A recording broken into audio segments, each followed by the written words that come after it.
Syakira ingin menceritakan tentang kisah Ashabul Kahfi. Kisah Ashabul Kahfi ini disebutkan di dalam Al-Quran surah Al-Kahfi ayat 9-26. Di dalam kisah ini terdapat ujian keimanan dan pembuktian bahwa sesuatu yang sudah mati akan dihidupkan kembali oleh Allah pada waktu yang ditentukan. Pada zaman dahulu, di suatu negeri, hiduplah seorang pemimpin yang zalim bernama Raja Dicyanus. Raja tersebut tidak hanya zalim, tetapi juga kejam. Dia memerintah rakyatnya untuk menyembah berhala, dan jika ada yang menolak, mereka akan dibunuh. Tengah-tengah masyarakat, ada sekelompok pemuda yang tidak menyukai kepemimpinan Raja Dicyanus tersebut. Mereka adalah 7 pemuda yang soleh dan hanya beriman kepada Allah Subhanahu wa Ta'ala. Salah satu dari mereka mengusulkan untuk meninggalkan negeri itu, dan mereka semua pun menyetujui usulan itu.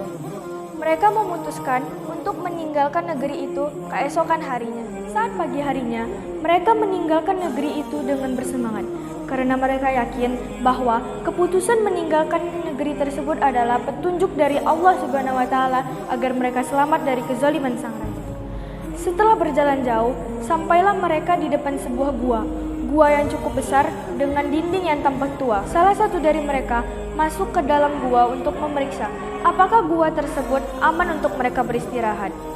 Setelah memeriksa gua tersebut aman, dia pun keluar dengan wajah tersenyum dan menyuruh para pemuda yang lain masuk ke dalam gua itu.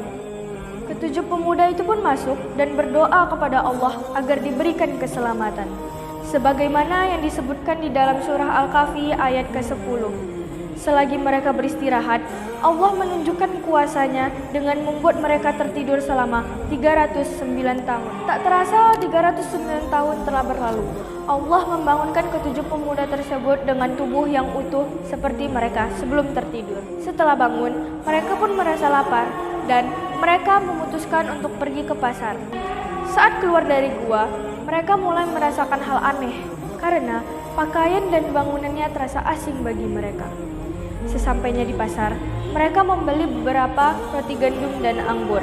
Saat memberikan uang, penjual tersebut pun merasa heran terhadap uang yang diberikan para pemuda tersebut.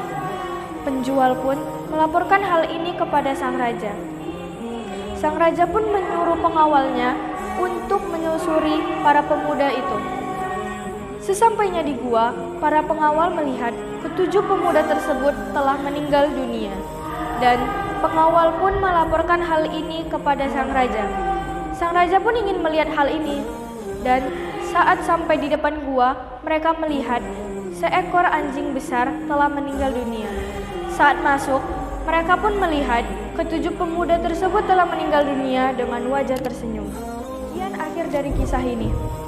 Hikmah yang kita dapat dari kisah ini adalah berani mempertahankan keimanan walau nyawa taruhan.